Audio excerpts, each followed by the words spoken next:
જય શ્રી કૃષ્ણ વૈષ્ણવો। આજથી આપણે આપણા સત્સંગમાં શ્રી મહાપ્રભુજીના 84 વૈષ્ણવોની વાર્તા પર સત્સંગ શરૂ કરી રહ્યા છીએ, જેમાં સૌ પહેલા વૈષ્ણવ શ્રી દામોદરદાસ હરસાણીજીની વાર્તાનું શ્રવણ કરીશું। તો આ સત્સંગ પૂરો ધ્યાનથી સાંભળજો અને પુષ્ટિમાર્ગીય સત્સંગના બીજા વિડીયો સાંભળવા માટે આ પુષ્ટિ મહારાજ ચેનલ જરૂરથી સબસ્ક્રાઈબ કરજો। હવે આજના સત્સંગની શરૂઆત કરીએ। શ્રી વલ્લભાધીશ કી જય। વાર્તા પ્રસંગ 1। દામોદરદાસ હરસાણીની વાર્તા। એક વખતે શ્રી આચાર્યજી મહાપ્રભુજી પોતે પૃથ્વી પ્રદક્ષિણા કરતા કરતા બ્રજમાં પધાર્યા, ત્યારે આ દામોદરદાસજી સાથે હતા।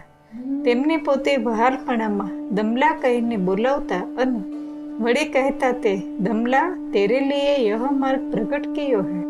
શ્રી ગોકુળમાં ગોવિંદ ઘાટની ઉપર એક ચોતરો છે, તેના ઉપર શ્રી મહાપ્રભુજી વિરામ કરતા હતા। ત્યાં આગળ પોતાની બેઠકની પાસે શ્રી દ્વારિકાનાથજીનું મંદિર છે। ત્યાં એક દિવસે શ્રી આચાર્યજી મહાપ્રભુજીને ચિંતા થઈ કે શ્રી ઠાકોરજીએ તો આજ્ઞા આપી કે જીવને બ્રહ્મ સંબંધ કરાવો, પણ જીવ તો દોષથી ભરેલો છે અને શ્રી પુરુષોત્તમ તો ગુણ નિધાન છે, તેથી જીવનો અને શ્રી પુરુષોત્તમનો સંબંધ કેવી રીતે થાય? એ પ્રમાણે શ્રી મહાપ્રભુજી અત્યંત ચિંતાયુક્ત થયા। તે વખતે સહેજ નિંદ્રા આવી। ત્યાં શ્રી ઠાકોરજી તત્કાલ ત્યાં પ્રગટ થયા અને શ્રી મહાપ્રભુજીને જગાડીને પૂછ્યું કે તમે ચિંતાતુર શા માટે થાવ છો? શ્રી મહાપ્રભુજીએ વિનંતી કરી કે જીવનું સ્વરૂપ તો દોષથી ભરેલું છે, તે તો આપ જાણો છો, તેથી આપની સાથે જીવનો સંબંધ કેવી રીતે થાય? આપે તો જીવને બ્રહ્મ સંબંધ કરાવવાની આજ્ઞા આપી છે। શ્રી ઠાકોરજીએ આજ્ઞા કરી કે જે જીવને આપ નામ સંભળાવી બ્રહ્મ સંબંધ કરાવશો, તે જીવની સેવામાં પ્રતિબંધ કરનારા સઘળા દોષો દૂર થશે અને તેની સેવા હું અંગીકાર કરીશ, તેથી તમે જીવને બ્રહ્મ સંબંધ તો અવશ્ય કરાવો। આ વાર્તાલાપ શ્રાવણ સુદ 11ની મધ્યરાત્રિમાં થયો। તેને બીજે દિવસે સવારમાં પવિત્રા બારસ હતી, તેથી સૂતરનું પવિત્રું પોતે સિદ્ધ કરી રાખ્યું હતું। તે પવિત્રું તે વખતે શ્રી પુરુષોત્તમને ધરાવ્યું અને મિશ્રી ભોગ ધર્યો। તે વખતે શ્રી ઠાકોરજીએ શ્રીમુખથી કહેલો બ્રહ્મ સંબંધના મંત્રનો ભાવાર્થ તથા જે વાર્તા થઈ તેનું શ્રી મહાપ્રભુજીએ સિદ્ધાંત રહસ્ય નામનો ગ્રંથ કર્યો છે, કે જે ષોડશ ગ્રંથમાં પ્રસિદ્ધ છે। તેમાંનો એક શ્લોક શ્રાવણ શ્યામલે પક્ષી એકાદશ્યામ મહાનિશી સાક્ષાત ભગવતા પ્રોક્ત તદક્ષરશ ઉચ્યતે। તે વખતે દામોદરદાસ પોતાનાથી થોડેક દૂર સૂતા હતા। તેમનો જગાડીને શ્રી મહાપ્રભુજીએ પૂછ્યું કે દમલા, તે કંઈ સાંભળ્યું? ત્યારે દામોદરદાસે જવાબ આપ્યો કે મહારાજ, શ્રી ઠાકોરજીના વચનો સાંભળ્યા તો ખરા, પણ સમજ્યું નહીં।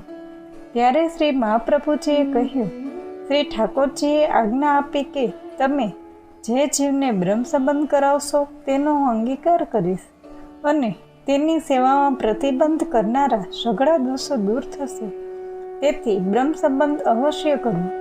વળી તે વખતે શ્રી મહાપ્રભુજીએ માગ્યું કે મારા પહેલા દામોદરદાસનો દેહ ન છૂટે। તેનું કારણ એ છે કે પોતે શ્રી ભાગવતનું અહર્નિશ મનન કરતા અને કથા કહેતા હતા। પુષ્ટિ માર્ગનું રહસ્ય દામોદરદાસથી કંઈ પણ ગુપ્ત રાખવામાં આવ્યું ન હતું, તેમજ સ્વમાર્ગનો સઘળો સિદ્ધાંત દામોદરદાસના હૃદયમાં સ્થાપવામાં આવ્યો હતો। પ્રસંગ 2। એક વખતે દામોદરદાસ અને ગુસાઈજી એકાંતમાં બેઠા હતા।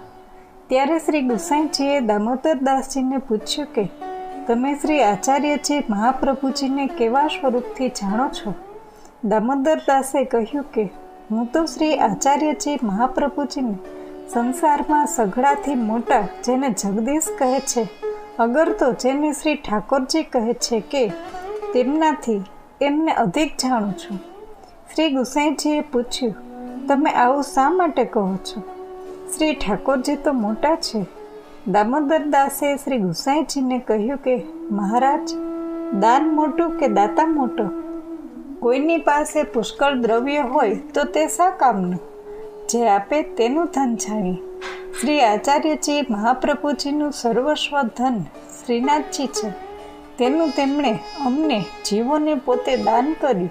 તેથી શ્રી આચાર્યજી મહાપ્રભુજીને હું સઘળાથી મોટા છે એમ જાણું છું.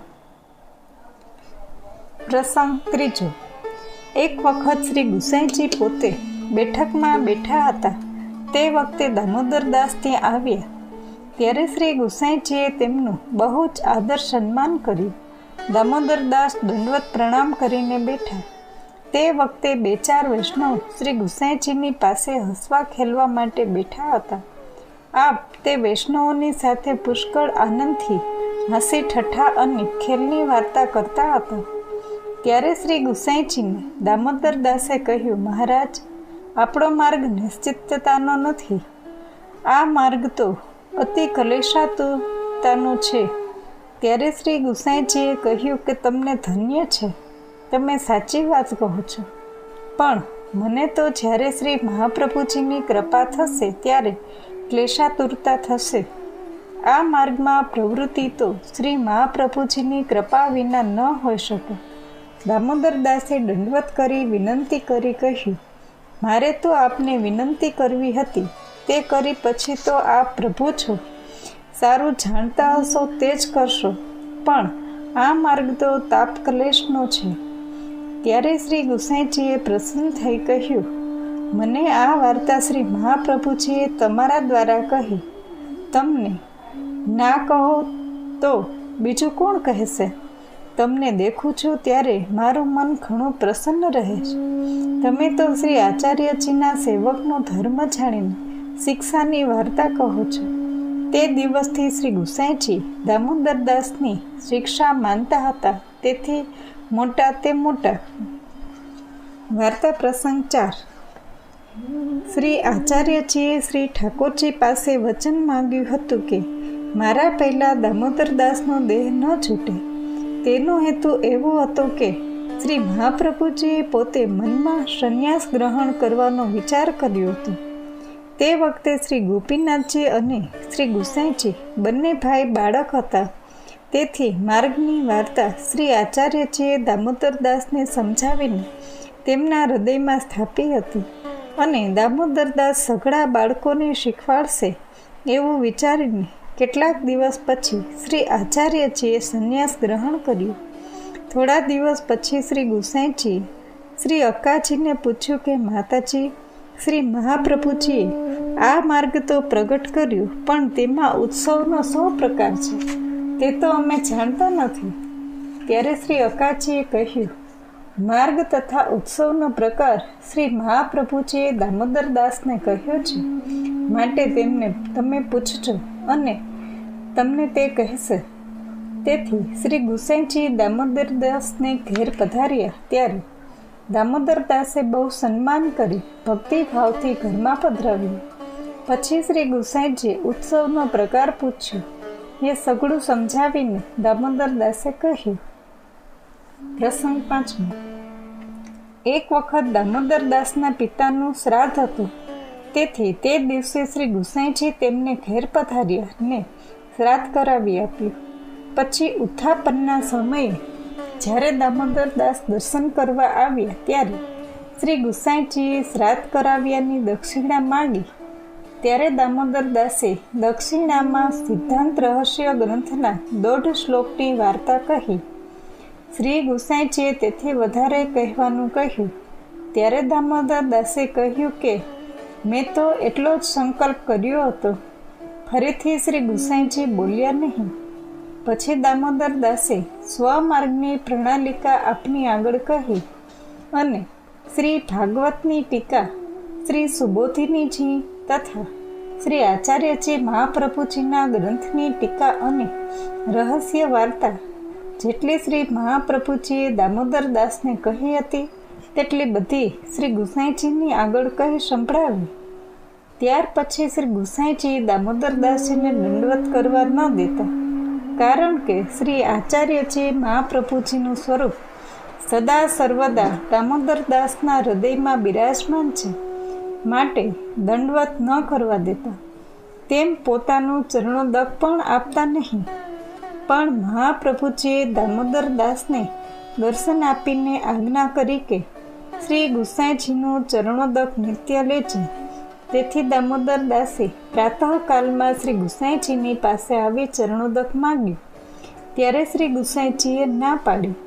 પણ જ્યારે શ્રી આચાર્યજી મહાપ્રભુજીની પ્રત્યક્ષ આજ્ઞા ચરણોદક લેવાની થઈ છે એવું કહ્યું, ત્યારે શ્રી ગુસાઈજીએ ચરણોદક આપી. દામોદર દાસને કૃપા કરી શ્રી મહાપ્રભુજી ત્રીજે દિવસે દર્શન દેતા અને રહસ્ય વાર્તા કહેતા હતા. કદાચિત ત્રીજા દિવસે આપના દર્શન ન થતા તો દામોદર દાસ અત્યંત કષ્ટાતુર થતા ને જ્યારે દર્શન થતા ત્યારે સુખ પામતા હતા. એ પ્રમાણે ઘણા દિવસ સુધી દર્શન થતા અને જે વાર્તા શ્રી મહાપ્રભુજીની સાથે બનતી તે સઘળી શ્રી ગુસાઈજીની આગળ નિવેદન કરતા. અહર્નિશ માર્ગના પ્રકારની વાર્તા કહેતા. તેથી દામોદર દાસના ઉપર શ્રી ગુસાઈજીની બહુ જ કૃપા હતી અને કહેતા કે તમારા હૃદયમાં સદા સર્વદા શ્રી મહાપ્રભુજી બિરાજમાન છે, તેથી પોતે દંડવત કરવા ન દેતા અને વળી કહેતા કે દામોદર દાસ તમારા ગુણનો પાર નથી. પ્રસંગ છઠ્ઠો. પહેલા દામોદર દાસ શ્રી ગુસાઈજીની અડધી ગાદી ઉપર બેસતા. એક દિવસે શ્રી મહાપ્રભુજીએ દામોદર દાસને પૂછ્યું કે તમે શ્રી ગુસાઈજીને શું કરીને જાણો છો? દામોદર દાસે કહ્યું કે હું તો આપનો પુત્ર છું એમ જાણું છું. ત્યારે શ્રી મુખે કહ્યું કે તું મને જેવા સ્વરૂપથી જાણે છે તેવા સ્વરૂપથી શ્રી ગુસાઈજીને જાણજે. મારા અને એમનામાં સ્વરૂપમાં કોઈ પણ જાતનો ભેદ નથી. વાર્તા પ્રસંગ 7. શ્રી મહાપ્રભુજીએ કહ્યું હતું કે આ માર્ગ તારા માટે પ્રગટ કર્યો છે. તેનો હેતુ એવો છે કે જ્યાં સુધી આ માર્ગની સ્થિતિ છે ત્યાં સુધી દામોદર દાસનું પ્રાગટ્ય ગુપ્ત રીતે છે. પ્રથમ દામોદર દાસે કહ્યું હતું કે મેં શ્રી ઠાકોરજીના વચન સાંભળ્યા પણ સમજ્યો નહીં. તે વખતે શ્રી મહાપ્રભુજીએ કહ્યું હતું કે હજુ તમને 10 જન્મનો અંતરાય છે. તેનો હેતુ એવો હતો કે જ્યાં સુધી અમારા માર્ગની સ્થિતિ છે ત્યાં સુધી તમારું પ્રાગટ્ય ફરી ફરીને થશે, કારણ આ માર્ગનો સ્તંભ તમે છો. તેથી શ્રી મહાપ્રભુજીએ સંપૂર્ણ સૃષ્ટિનો ઉદ્ધાર કરવાને માટે દામોદર દાસના હૃદયમાં ભગવત લીલા સ્થાપી. તેથી જ્યાં સુધી આપના માર્ગની સ્થિતિ રહે ત્યાં સુધી દામોદર દાસની સ્થિતિ ગુપ્ત રીતે માર્ગનું રહસ્ય જણાવવા માટે રાખી છે. તેથી તે દામોદર દાસજી શ્રી આચાર્યજી મહાપ્રભુજીના પરમ કૃપાપાત્ર ભગવદીય હતા. તેમની વાર્તાનો પાર નથી.